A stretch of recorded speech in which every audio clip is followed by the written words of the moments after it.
Amigos, como vocês sabem, aqui no nosso canal, nós não atacamos as pessoas, nós não falamos mal de pessoas, não colocamos em xeque o caráter de alguém simplesmente porque pensa diferente da gente. Mas nós atacamos sim as ideias. Ideias equivocadas, venham de quem vier, elas serão refutadas, elas serão analisadas, e é sobre isso que nós vamos falar hoje.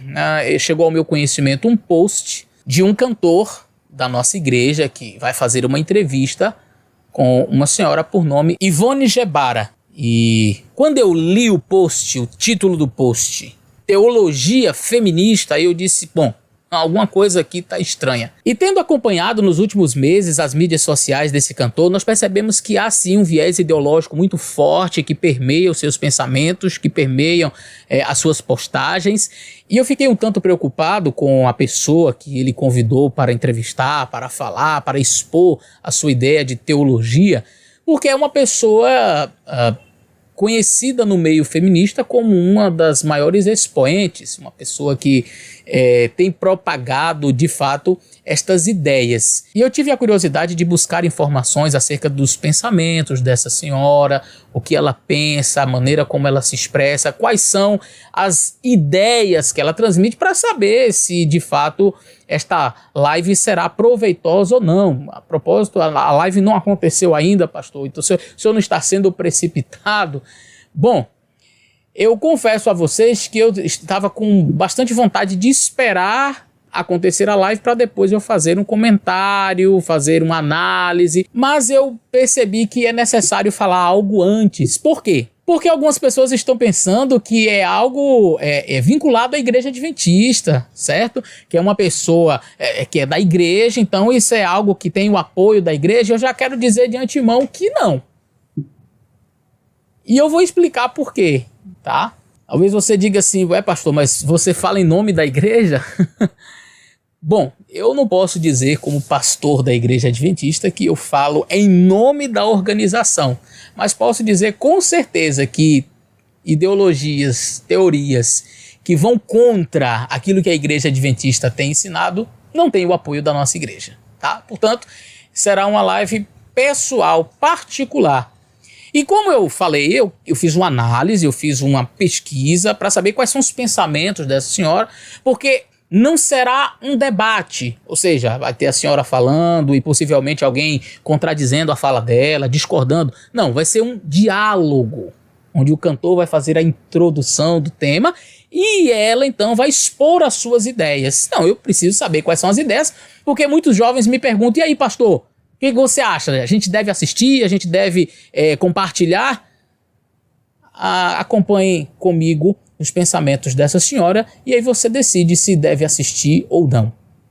Bom, nesse site que você está vendo aí, o site UOL, que tem o título aí da matéria Uma Freira Feminista, e logo abaixo nós encontramos uma espécie de subtítulo, ou quem sabe uma explicação básica de quem ela é, e diz o seguinte: ela defende o casamento gay, o aborto e um papel de liderança para a mulher na Igreja Católica.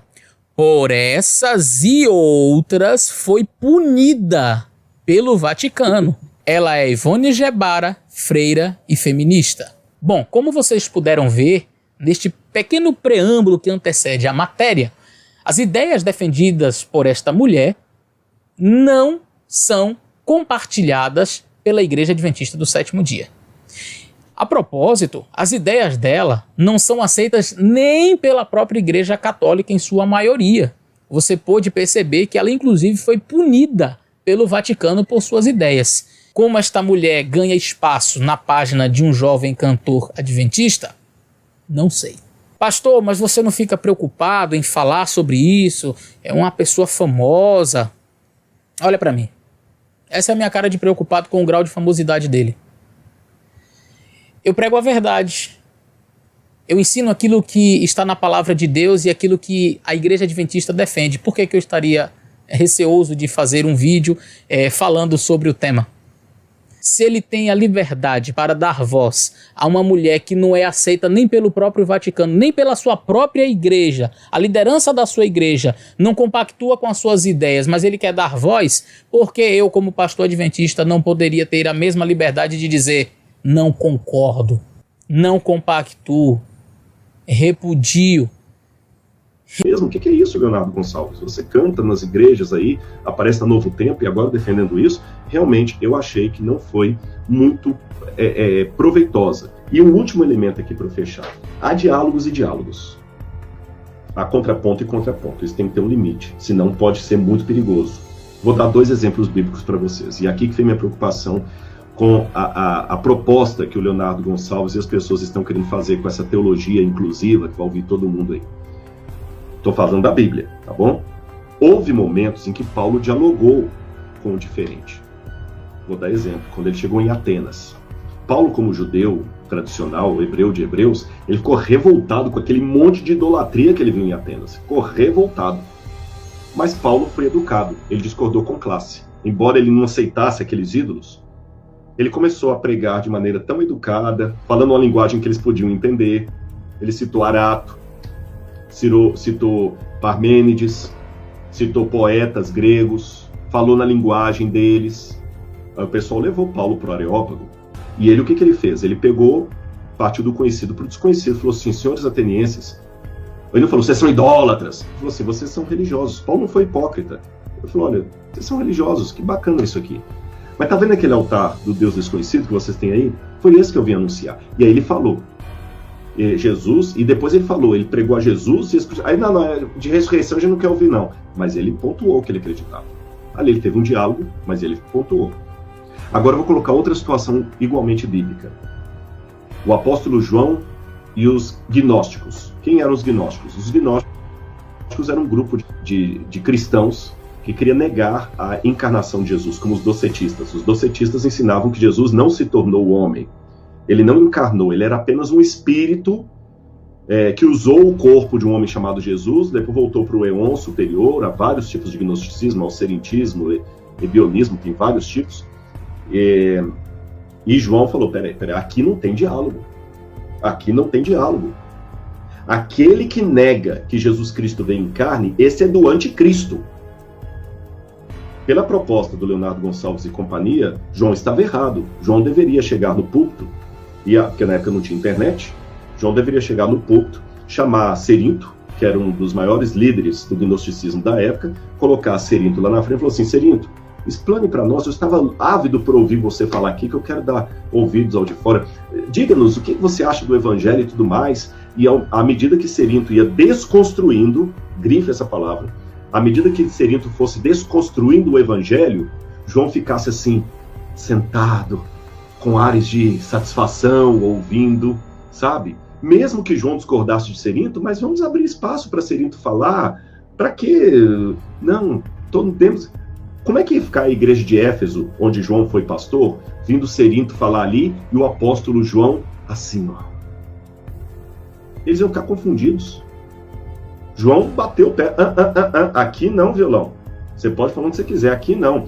Quem nega que Jesus veio em carne é do anticristo, e muitos anticristos têm saído pelo mundo, pelo que sabemos que é a última hora. Filhinhos, não deem ouvidos a eles. Não prestem atenção no que eles falam. João foi até mais radical. Não os recebam em casa, não saúdem nas ruas, nas praças, porque o espírito que eles traz é um espírito do maligno. Provai os espíritos se provém de Deus. E todo aquele que nega que Jesus Cristo veio em carne, esse não provém de Deus, provém do maligno.